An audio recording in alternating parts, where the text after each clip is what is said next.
Thank you so much, gentlemen. Mr. Vaidyanathan, thank you for joining us on the stage. Good morning, ladies and gentlemen. It is really a great pleasure for me to be here at this very, very important event of the India Economic Conclave 2024.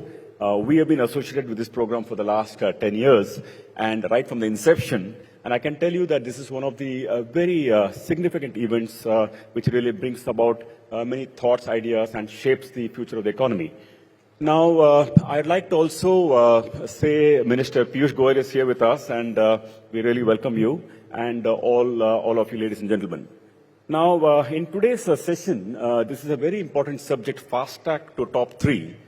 This is important because, top 3 looks around the corner, and I was just reading up before coming here that in 10 years ago, India was the 10th largest economy in the world. 10th largest. And in 10 years, we have already crossed or overtaken in terms of GDP size Russia, Brazil, Italy, France, UK. And now we are talking in the next 3 years crossing Japan and Germany. Both are in the $4 trillion handle. Germany is like $4.5 trillion and Japan is $4.2 trillion. And we're talking of touching $5 trillion, let me say, in 3 years from now. Now, it's a very, very important thing, and obviously like how you run a race and you figure out that you're running, in 10 years you caught up with 5 of them and 2 more. It's obviously very exciting for all of us as Indians. It's really a proud moment and a proud achievement. Now, we also see that this progress that has happened over the last 10 years is not just by accident. It is something that has, somebody has actually worked towards making this happen. Like the Prime Minister says, niyat, nishtha, and niti, meaning you need to have the intention, the determination, and niti, meaning policy. They all have to come together to make it happen, and last 10 years it has happened. Now, we all have to agree that this is not like a God-ordained thing that India will become the 3rd largest, 2nd largest. It's nothing like that. Policies have made it happen. So in the last 10 years, let me just say that serious work has happened on this front. We've had, the growth of the a large number of reforms that have happened. GST was a major one. It was a difficult one. Beneath, Piyush, I just need your time, folks. Just concentrate. So, because it's really, I'm having this speech for Mr. Piyush Goyal because I saw one of your speeches the other day where you talked about how, people should become entrepreneurs and not just join the government of India. So that point really stuck on me. So I just want to bring that out in the course of discussion. So coming back to the point, so the government has done very specific initiatives over the last 10 years. GST, very big one. There was so much objection to it. People said all sorts of things, this will go crazy, that will go bad, etc. And we are not ready. But somehow someone made it happen. IBC, very significant reform. Someone made it happen. So much of digitization initiatives. Someone made it happen. Creating of the ecosystem, clearing the Aadhaar bill as a money bill, making it happen.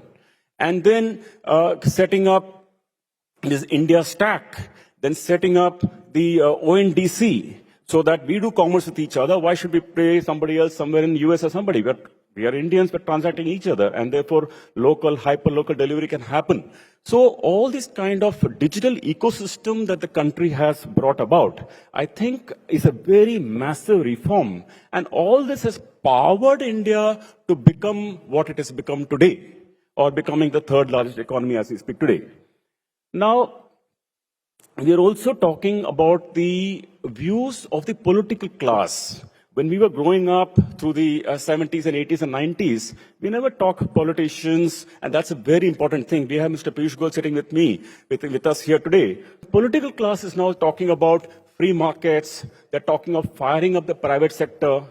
They're talking the private sector should invest. Private sector should create jobs. We don't mind if you create wealth.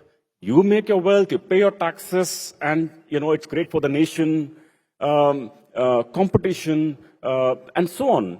So these and ease of doing business. Startup India. I've seen Mr. Goyal quite a few times in the startup awards in Bangalore, and ministers are coming and celebrating ease of doing business, are celebrating FDI.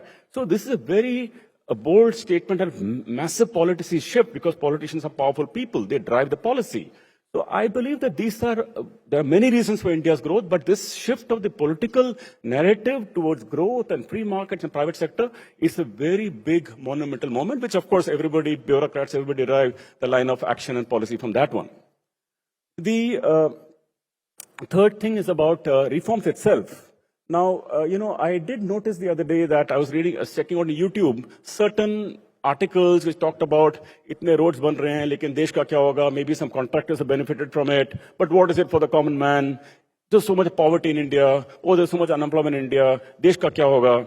And then, you go and read the comments. A lot of people are saying on that, oh, yes, very true. This is a real India. Everybody should see this video. And there are some 500 comments for that.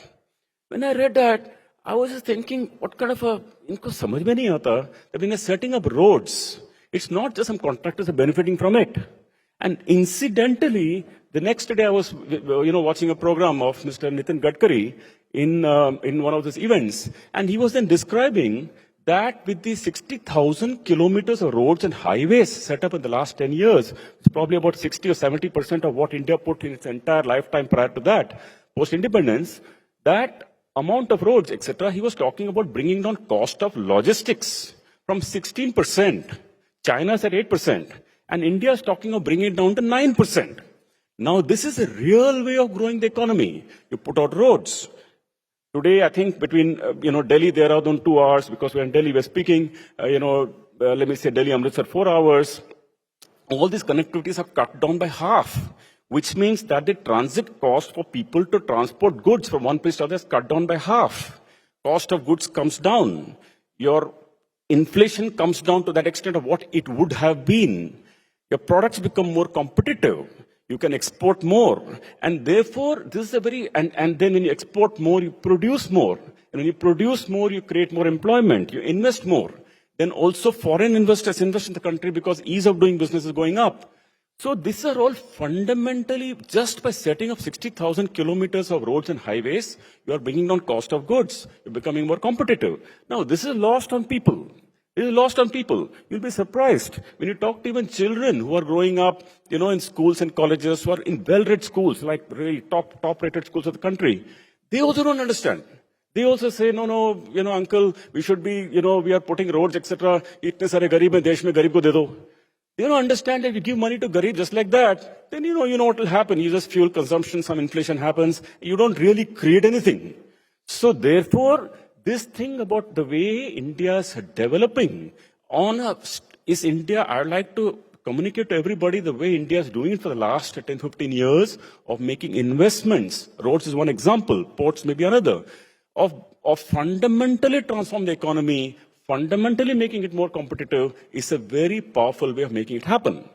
The issue is that, talking of policy, how to take the common person along, how to make the common person realize that this is a more sustainable way of growing the economy. Because obviously, the political class has to win elections, to be in power, and therefore they can execute changes and so on.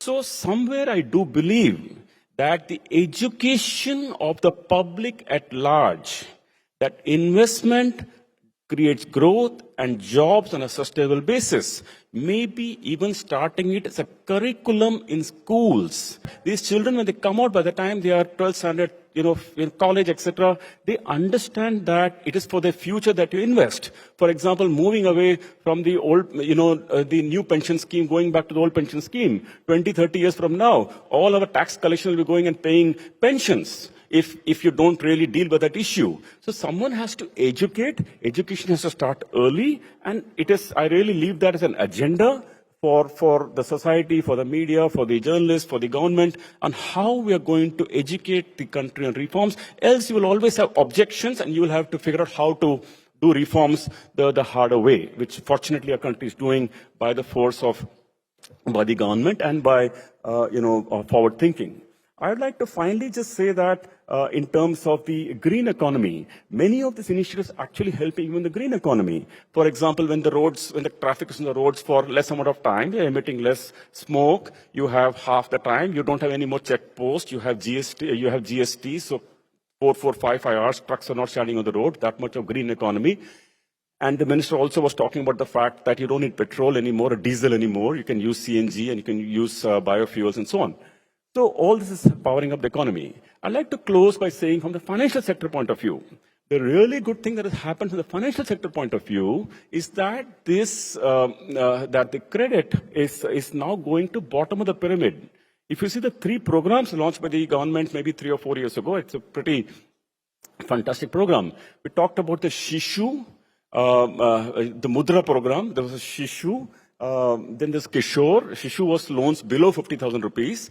Kishore was loans between 50,000 rupees to 5 lakh rupees. And Tarun was the loans above 5 lakh rupees up to 10 lakh rupees. These are 3 categories created and the government was making policy initiatives to power it.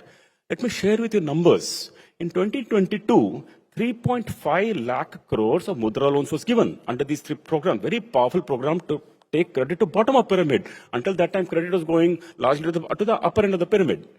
23, this amount was 4.5 lakh crores.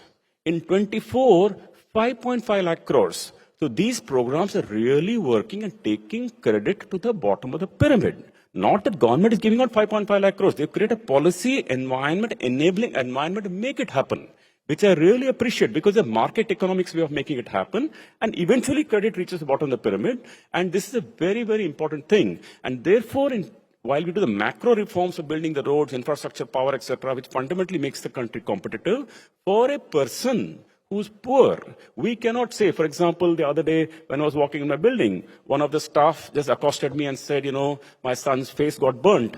Can you help me with some funds? So I was just thinking to myself that to that person, we cannot say that let the economy become 5 trillion, 10 trillion, and by the time the child's time is gone. So we should be aware that while for example, someone studying for the IIMs, a preparation, wanting a laptop to prepare, we cannot just say that Indian economy will grow. Indian economy will grow, but we need to carry this along. Small enterprises, small business people, the poor people. So carry them along, meaning through policy initiatives that can fundamentally transform them and give a supporting support till the time they also catch up with the mainstream economy.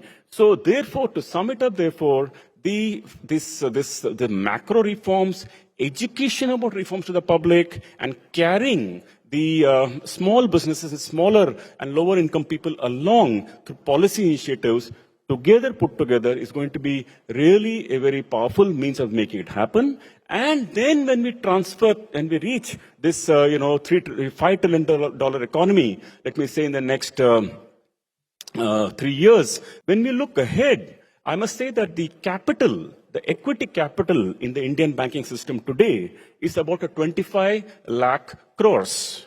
The loan book of the Indian banking system is about 170 lakh crores. 170 lakh crores is $2 trillion. Now, today the economy is about $3.7 trillion. So $2 trillion divided by this 3.7 trillion dollars, about 50 or 60%. We are talking now, if you look beyond this $5 trillion economy, let me say 20 years hence, we're talking of India becoming something like $35 trillion economy, give or take which research you believe. Now, so therefore, if you're, a $3.5 trillion economy is becoming 35, and your credit grows from $2 trillion, not to 20, probably 25 or 26, because credit to GDP also will grow over a period of time. When that massive credit growth is yet to happen, massive, like at 13 times, massive deposit growth is going to happen like 13 times in 20 years. India's never seen that kind of a growth. When that happens, India needs capital. capital, because India's banking system is very well capitalized today. NPS all-time low. IBC has come. Entrepreneurs have become more serious. Credit bureaus have come. Customers have become more sensitive.